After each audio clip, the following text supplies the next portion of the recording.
found this is not funny because it could make people cough and don't feel good. A pepper-like smell sent everyone fleeing from Minghwa's restaurant this weekend with a can of bear spray found in one of the bathrooms. A familiar face in Windsor could shake things up in the battle for Ward 7. Former Union heavyweight Ken Lewenza Sr. may be tossing his hat in the ring. A live look outside here. What a day. Hard to imagine that it's still winter. We were the hottest spot in the province right here in Windsor today, a high of 10. We'll find out if it sticks around when Colette Kennedy joins us for the full forecast later tonight. I'm Chris Ensing. Thanks for joining us. Victims of Claude Tracy told their stories in a Chatham courtroom today. The former violin teacher was convicted of 51 sexual assault-related charges. Our Katerina Georgieva was in that courtroom as the former students addressed Tracy. Some of these details may be disturbing. A violation of trust, lasting negative impacts, anxiety and depression. Those are some of the words used over and over today by victims describing the effect that 74-year-old Claude Eric Tracy has had on their lives. Some spoke with tears in their eyes. One woman addressed Tracy directly, telling him that he failed as a violin teacher, but that he did teach her never to trust anyone.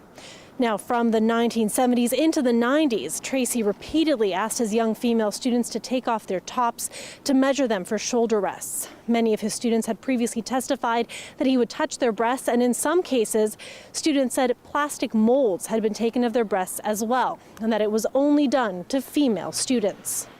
The defense says Tracy led an exemplary personal life, that he's been active in his community, and that he's at a low risk of reoffending. And so the defense is asking for 3 years probation. But the Crown is asking for 5 years in a penitentiary.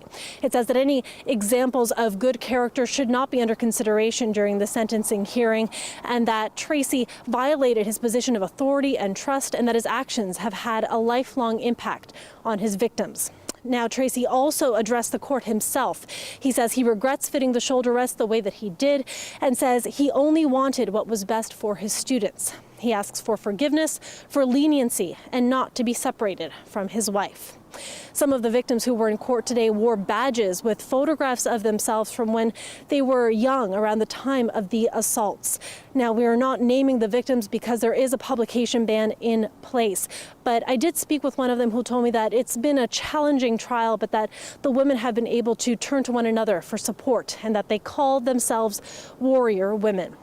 The sentence will be handed down March 2nd. Katerina Georgieva, CBC News, Chatham. Here in Windsor, there are 4 people that have officially launched their run for the vacant Ward 7 seat on City Council. They're looking to fill the seat that's now left empty after Eric Kuzmarczyk was elected to the as a member of Parliament in Windsor-Tecumseh. Now, here are those names already registered in the city of Windsor: Igor Dazik, Barbara Holland, Greg LeMay, and Michael Mallet. You'll hear more about them as we get closer to the election, but soon they'll be joined possibly by a well-known Labour leader. Heavyweight Labour leader Ken Lewenza is seriously considering running for that vacant seat. Dale Molnar had an exclusive interview with Lewenza this afternoon. He joins us now live. Dale, why is he thinking about running?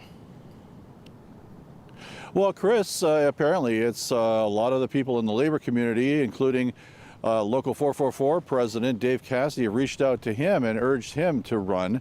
Ken Lewenza had met with Cassidy and several other union officials today at the Guardian Board meeting today for 2 hours at the Turner Road Hall.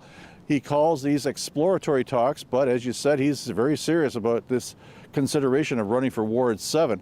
Now, Lewenza says he doesn't necessarily want to be on council just to push a lot of labor issues. He says this is about strengthening the community. All of the Unifor leadership that are here today and others in the community are talking about how do we build a committed and generous community built on what we've done in the past, but do better. So it's really about how we build community, how we build support, what role we can play in terms of developing strategies to make sure that there's good jobs, making sure that there's good programs municipally relative to infrastructure. What we talked about today for a couple hours is, how can we change the tone to the degree where people are feeling good about what we're doing in Windsor, Essex. He's busy. He's always busy, and you know he's always all over helping everybody. I mean, it doesn't matter who the person is. If somebody needs to get a cat down out of a tree, Ken Lewenza is there. Now, like we said, Lewenza said a lot of people in the Labour community are urging him to run. Now, a lot of people urged him to run for mayor last time. But Dave Cassidy says you got to learn to crawl before you can walk. He says it's important to be on council, get the experience if he ever wanted to be mayor someday. He certainly has the credentials. He certainly has the resume. Look at all the boards he's been on, several community initiatives, local 444 president, CAW president from 2008 to 2013. He was there when they switched over to Unifor. But Lewenza is still being cautious about all this at this point. He says he wants to take a little time to talk to some people in the family and other people in the community before he makes a decision. Chris? Now, Dale, I can understand taking some time to make that decision, but there is a deadline on all of this stuff. You got to start a campaign. Did he give you any sense of how long that might take?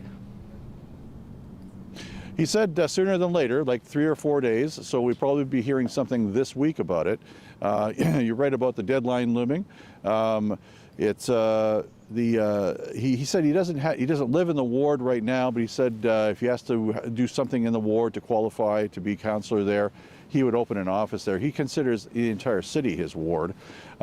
He does have the deadline of March 13th to register as a candidate, and the election is going to be held on April the 27th. Chris? Thanks, Dale. CBC's Dale Molnar live tonight. Minghua Chinese buffet was evacuated this past weekend. Someone allegedly set off a can of bear spray, which then wafted through the building's ventilation system.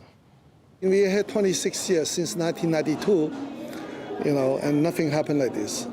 But, and that's all I can say to advise people not to do this again, regardless to any restaurant or any retailer store. This is not funny.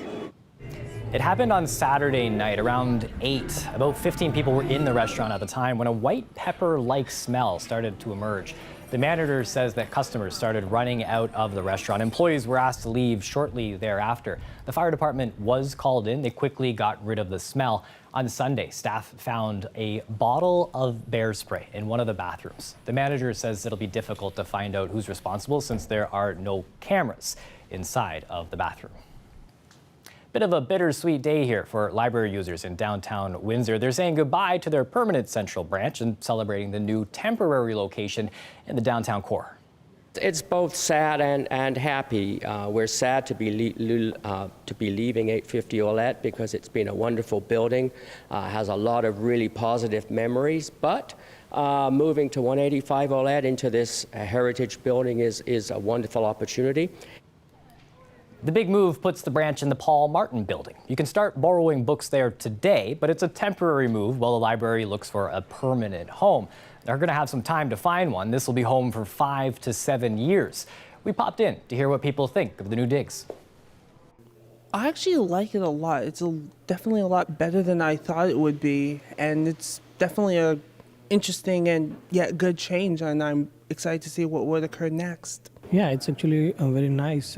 You see, I actually go to the college's library, but it's actually very crowded. So it's a nice place here because my campus, it's right in front of this building.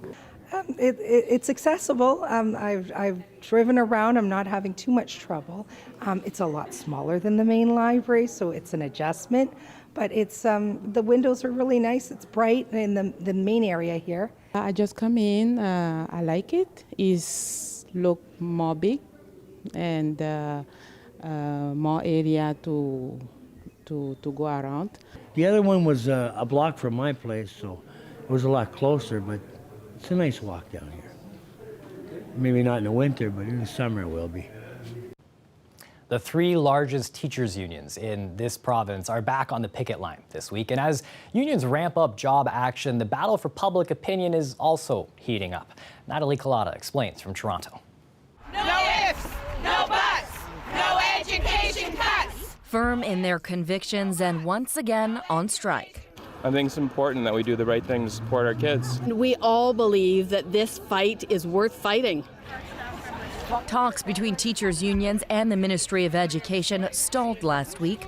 It seems like every time the government comes forward to satisfy something, that the union brings it back to what this is increasingly becoming all about, teachers' compensation. I know the minister likes to say this is about money, but I can tell you that we wouldn't get our 83,000 members out for 1% pay raise.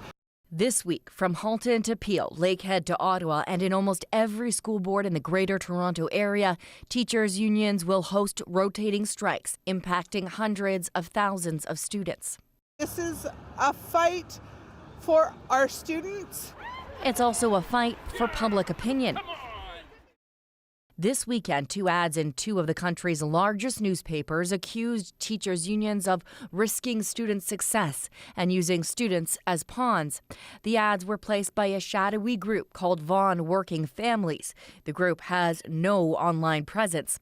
Today, the NDP said the woman posing as a Toronto area mother is actually from Poland.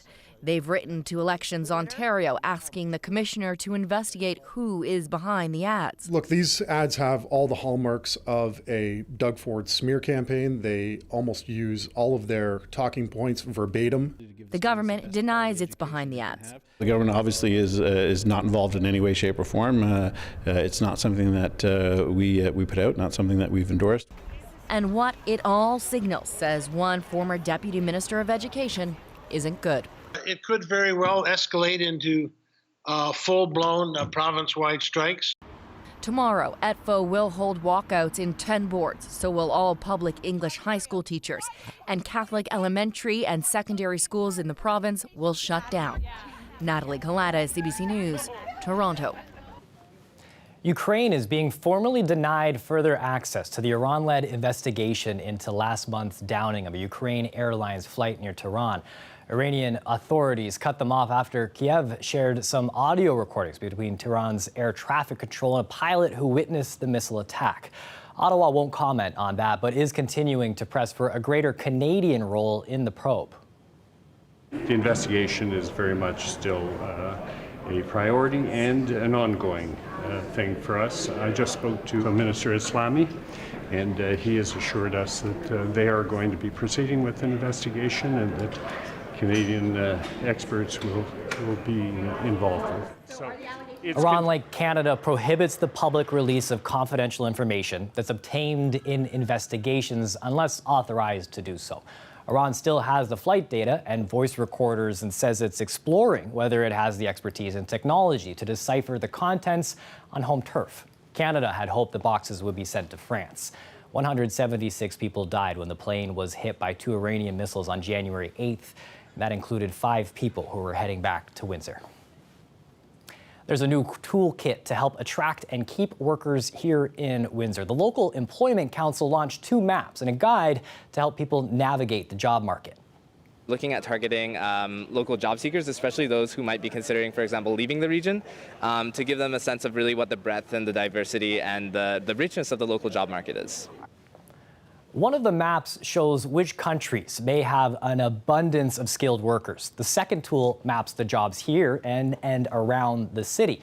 You can find it all on the Workforce Windsor Essex website. As of December, Windsor has the 3rd highest unemployment rate in the country. More closures coming to the Detroit-Windsor Tunnel. It'll be closed for 3 consecutive Thursday nights. Starting February 20th, it will be closed from 9 at night until 5 in the morning. The last round of closures were for the tunnel back in December. Work on the $22 million renovation project has been underway since 2017. About 12,000 vehicles use the tunnel every single day.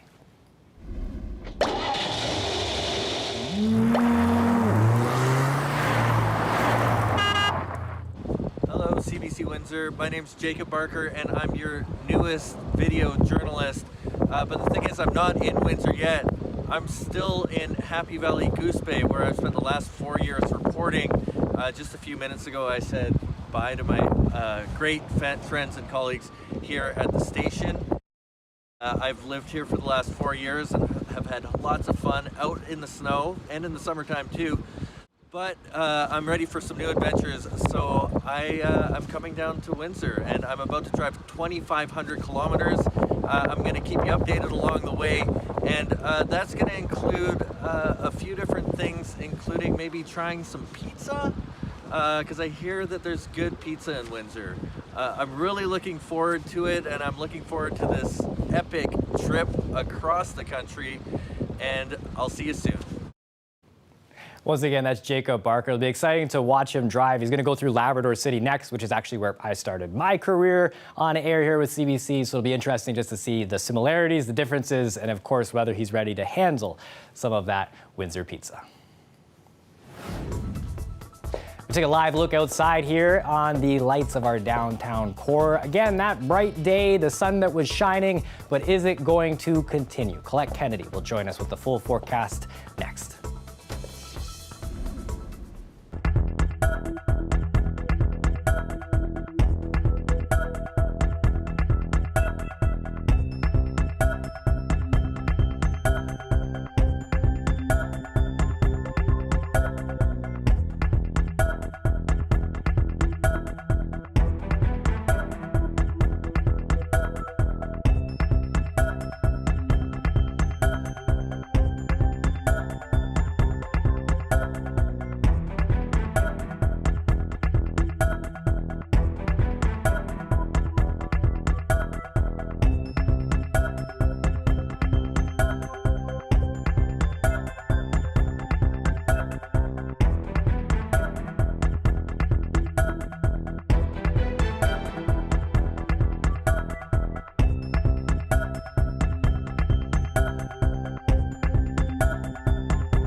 Ottawa is getting ready to bring back hundreds of Canadians that are trapped in the coronavirus quarantine zone in China.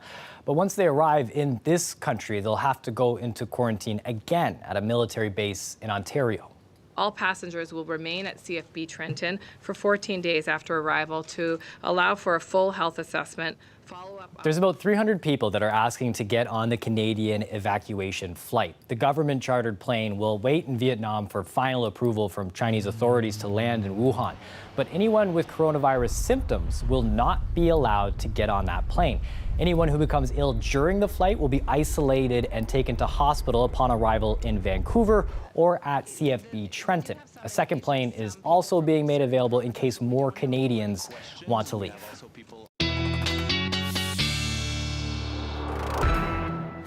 Joining us now for a live look at the weather is Colette Kennedy. Colette, I gotta admit, we were out driving around a bit today, showing the sights of Windsor, and I think I got a little bit of a sunburn today. Are you that beautiful? I'm not lying. Are you serious? I'm serious. You know, I mean, we know it can happen in the winter. Obviously, we know this is possible, but if few days into February, you're not really expecting it. No. And the other thing you're probably not expecting is that we have a daytime high that's more indicative of a seasonal high for Vancouver than it is for Windsor. So we've cut it in half, but we were up to nearly 8 degrees, so very close to 8 degrees for that daytime high. But once the sun set, that brings those temperatures down quite a bit. So 4 degrees now in Chatham-Kent as well, a little cooler. Of course, Sarnia just coming in there just over the freezing mark at 1 degree. And we're not seeing the active weather currently on our satellite and radar imagery, but I do have to tell you there's a little bit of energy that's going to be passing through overnight tonight and towards tomorrow morning. Now, we may see some fog developing, so some areas with reduced visibility, but also a little bit of a very light, but a bit of a mix of seeing some scattered flurries, even a bit of freezing drizzle, and that potential there in the early morning hours as you're going through your morning commute, and then even hanging on a little bit, some of those scattered flurries just on the backside of this could still be hanging on even into the early afternoon before it really begins clearing away, and we should get into some potential, at least, to get some sunshine coming back through here. It's going to be interesting, though, because this week we're going to see quite a few changes. Cooler air moving in, but also a system that's going to push through late on Wednesday. So watch the timeline here. This is going into Wednesday evening. At this moment, it looks like the timing is going to be after 9 p.m. We start to see some snow working its way in, but the tracking is looking like it's going to stay kind of the main energy just south of the Great Lakes, but that actually puts us into the cold sector or the snowfall with this storm, and that's why we could be looking at some significant accumulations, 5-10 centimeters plus. So we'll hone in on that as that gets closer. Again, that's Wednesday night and for Thursday. Overnight tonight, it's just if you're going to be on the roads, some reduced visibility then in fog and a little bit of that risk of seeing some of that drizzle kind of freezing up, then clearing up into tomorrow afternoon. So a bit of linger possible in the early afternoon, but primarily it looks like that's going to be a morning hour thing and a bit of a change. No 8-degree temperature for the high. Maybe the sunburn in the late afternoon, probably not.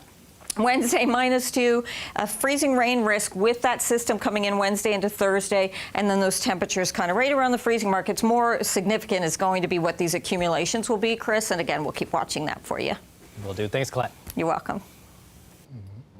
Something else to watch here. This was sent to us on Facebook today, and it was a picture that was titled "Where the Magic Happens." This out in the county. Absolutely beautiful shot here of the ice and the rocks and just kind of everything we have on offer here when you walk out along the waterfront. If you have a shot taken anywhere in Windsor, Essex, send it our way. It could be the weather photo of the day. You can send it through Facebook, like this photo here, or you can do it by email, windsor@cbc.ca. You can also tag us on Instagram or Twitter @CBC Windsor for both of those.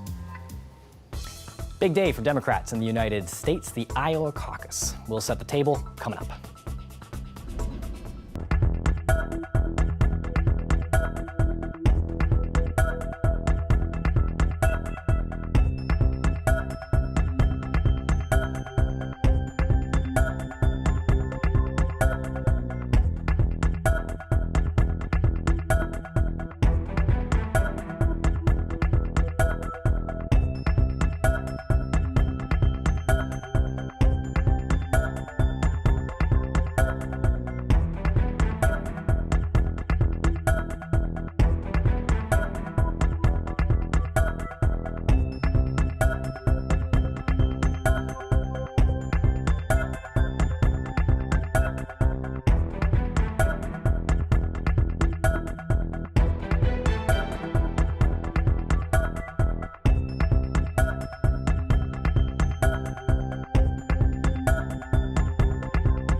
British Prime Minister Boris Johnson says his government will introduce emergency legislation to stop people convicted of terror crimes from being released early.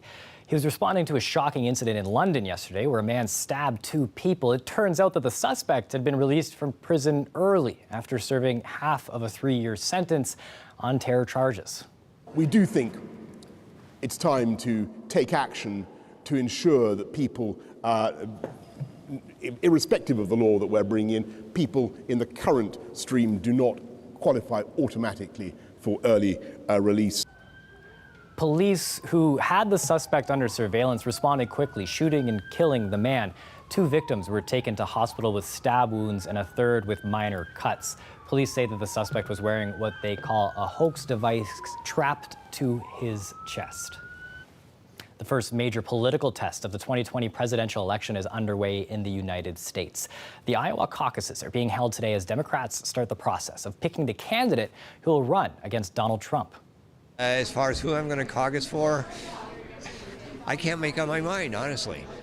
The race is considered very tight, and any of the 4 leading candidates, that's Senator Bernie Sanders, former Vice President Joe Biden, former Mayor Pete Buttigieg, or Senator Elizabeth Warren, could come out on top. Any candidate who wins or puts in a strong showing will get the so-called Iowa advantage, a big boost in political momentum heading into the rest of the campaign for the Democratic nomination. And a great fourth quarter comeback by Kansas City clinched them the Super Bowl. Chiefs are Super Bowl champions here in Miami as they win it here in Super Bowl 54. That there ends a lengthy drought for Kansas City and their fans. It's their first Super Bowl title since 1970. That's 50 long years. Now, as excited as people were to watch the big game, many more tuned in to watch the halftime show.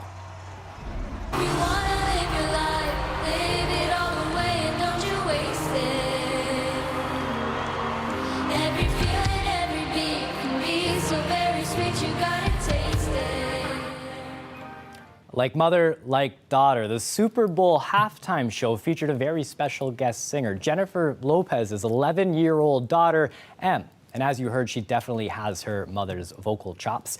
Em took the stage along with a children's choir, singing a toned-down version of Lopez's hit, Let's Get Loud. Now, the moment was also a tribute to Kobe Bryant. Em then joined her mom, who took the song to its original tempo. She could be a star in the making. I was also supposed to do something for my parents. I was supposed to record the football game. I did not do that, so this is my public apology for not being as good as a kid as the ones who can perform at a halftime show. That is the show for us. Thank you very much for watching. If you have any questions or any details that you need, you can go to cbc.ca/Windsor to find out more. Thanks for watching. Make sure you have yourself a great night.